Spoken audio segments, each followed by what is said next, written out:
ನಟ ಯಶ್ ತಾಯಿ Pushpa site ಜಟಾಪಟಿ case. Hassan ಎಸ್ಪಿಗೆ ದೂರು ನೀಡಿದ ಯಶ್ ತಾಯಿ ಪುಷ್ಪಾ. ಸ್ಥಳೀಯ ಪೊಲೀಸರು ಸೂಕ್ತ ತನಿಖೆ ಮಾಡಿಲ್ಲ ಅಂತ ಹೇಳಿ ಪುಷ್ಪಾ ಅವರು ದೂರನ್ನ ಕೊಟ್ಟಿದ್ದಾರೆ. ಕ್ರಯ ಪತ್ರಗಳ ದಾಖಲೆಗಳನ್ನು ಎಸ್ಪಿಗೆ ಸಲ್ಲಿಸಿದ್ದಾರೆ ಪುಷ್ಪಾ.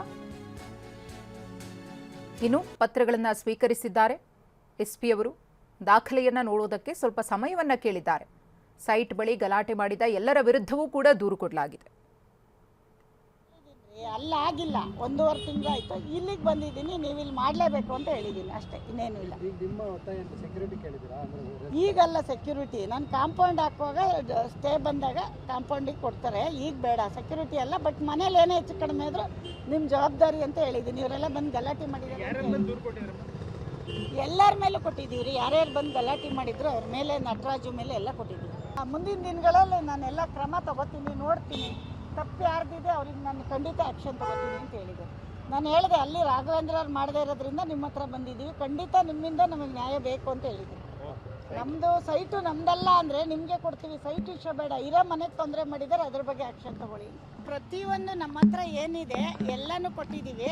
ಅವರು ಪ್ರತಿಯೊಂದನ್ನು ನೋಡಿಬಿಟ್ಟು ಸ್ವಲ್ಪ ಟೈಮ್ ಕೊಡಿ, ಇವಾಗ ಬಂದಿದ್ದೀರಾ, ನಾನು ಇದ್ರ ಬಗ್ಗೆ ನೋಡಿ ಮುಂದೆ ಏನು ಮಾಡಬೇಕು ಮಾಡಿ ನಿಮಗೆ ತಿಳಿಸ್ತೀನಿ ಅಂತ ಹೇಳಿದ್ದಾರೆ. ಹೇಳಿದೆ, ಈ ಥರ ನಮಗೆ ಮನೆಗೆ ಬಂದು ತೊಂದರೆ ಕೊಟ್ಟಿದ್ದಾರೆ, ಆಮೇಲೆ ಇದಕ್ಕೆ ಇಲ್ಲಿವರೆಗೂ JCB ಸೀಜ್ ಮಾಡಿಲ್ಲ, ಏನು ಮಾಡಿಲ್ಲ. ಆ ಪೇಪರ್ಗೂ ನಮ್ಮ ಡಾಕ್ಯುಮೆಂಟ್ಸ್ಗೂ ಯಾವುದೂ ಸಂಬಂಧ ಇಲ್ಲ. ಏಕಾಏಕಿ ಹೊಡೆದಿದ್ದಾರೆ, ಅದನ್ನು ಪರಿಶೀಲನೆ ಮಾಡೋಕ್ಕೆ ನಮಗೆ ಬರಲ್ಲ ಅಂದರು. ಅಟ್ಲೀಸ್ಟು ನೀವು ಪರಿಶೀಲನೆ ಮಾಡೋವರೆಗೂ ತಡಿಬೋದಿತ್ತಲ್ಲ, ಸೆಕ್ಯೂರಿಟಿ ಕೊಡ್ಬೋದಿತ್ತಲ್ಲ ಅಂತ ಕೇಳಿದ್ದೀನಿ. ಅದ್ರ ಬಗ್ಗೆ ಅವರು ಗಮನ ತಗೊಂಡಿದ್ದಾರೆ, ಮಾಡ್ತೀನಿ ಅಂತ ಹೇಳಿದ್ದಾರೆ. ನಾನು ಖುದ್ದಾಗಿ ನಾನೇ ಬಂದು ಎಲ್ಲ ಹೇಳಿದ್ದೀನಿ. ನೋಡಿ, ಒಂದು ಮಹಿಳೆಯಾಗಿ ನಾನೇ ಬಂದಿದ್ದೀನಿ, ಇದು ನಮಗೆ ಹಿಂಗಾದರೆ ಬೇರೆಯವ್ರ ಕತೆ ಏನು ಅಂತ ಎಲ್ಲ ಕೇಳಿದ್ದೀನಿ. ಅವರು ತುಂಬ ಚೆನ್ನಾಗಿ ರೆಸ್ಪಾನ್ಸ್ ಮಾಡಿದ್ದಾರೆ. ಮುಂದಿನ ದಿನಗಳಲ್ಲಿ ನಾನು ನಿಮಗೆ ಮಾಡಿಕೊಡ್ತೀನಿ. ಎಲ್ಲ ಕೊಟ್ಟಿದ್ದೀವಿ. ಅವ್ರು ಏನೇನು ಮಾಡಿದ್ದಾರೆ ಎಲ್ಲ ಅವ್ರಿಗೆ ದಾಖಲೆ ಕೊಡಬೇಕಲ್ಲ, ಅದಕ್ಕೆಲ್ಲ ಕೊಟ್ಟಿದ್ದೀವಿ. ಅಲ್ಲ, ಪ್ರತಿಯೊಂದು ಕೊಟ್ಟಿದ್ದೀವಿ ರೀ. ಎಲ್ಲ ನಮ್ಮ ಹತ್ರ ಏನೇನಿದೆ ಎಲ್ಲ ಕೊಟ್ಟು, ಅವ್ರು ಏನು ತೊಂದರೆ ಕೊಡ್ತಾ ಇದ್ದಾರೆ, ಈಗ ಅವ್ರನ್ನ ನೀವು ಯಾಕೆ ಅರೆಸ್ಟ್ ಮಾಡಿಲ್ಲ, ಯಾಕೆ ಮಾಡ್ತಾ ಇಲ್ಲ? ನಮ್ದು ಏನೇ ಇದ್ರು ನಮ್ಮ ತಪ್ಪಿದ್ರೆ ನಾವು ಪೇಪರಲ್ಲಿ ಬರ್ಕೊಟ್ಬಿಟ್ಟು ಕೊಡ್ತೀನಿ ಸೈಟ್ನ.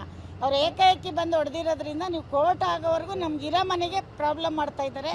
ಆಮೇಲೆ ಅದ್ರ ಬಗ್ಗೆ ನೀವು ಯಾಕೆ JCB ಸೀಜ್ ಮಾಡಿಲ್ಲ ಅಂತ ಎಲ್ಲ ಹೇಳ್ತಾ ಇದ್ದೀನಿ. ಹೇಳಿದ್ದೀನಿ, ಅದನ್ನು ಹೇಳಿದ್ದೀನಿ. ರಾಘವೇಂದ್ರ ಅವ್ರ ಬಗ್ಗೆ ಹೇಳಿದ್ದೀನಿ. 99% ರಾಘವೇಂದ್ರಲ್ಲಿ ಇದರಲ್ಲಿ ಇನ್ವಾಲ್ವ್ ಆಗಿದ್ದಾರೆ. ಇಲ್ಲ ಅಂದರೆ ಇಷ್ಟು ದೂರ ಕತೆ ಬರ್ತಾ ಇರಲಿಲ್ಲ. ಫಸ್ಟ್ ಡೇ ಬಂದು ಅವ್ರಿಗೆ ನಿಲ್ಲಿಸ್ಬಿಟ್ಟು ಪೇಪರ್ ಚೆಕ್ ಮಾಡಿ ಯಾವ ಸರ್ವೆ ನಂಬರು ಅಂತ ನೋಡ್ಬಿಟ್ರು.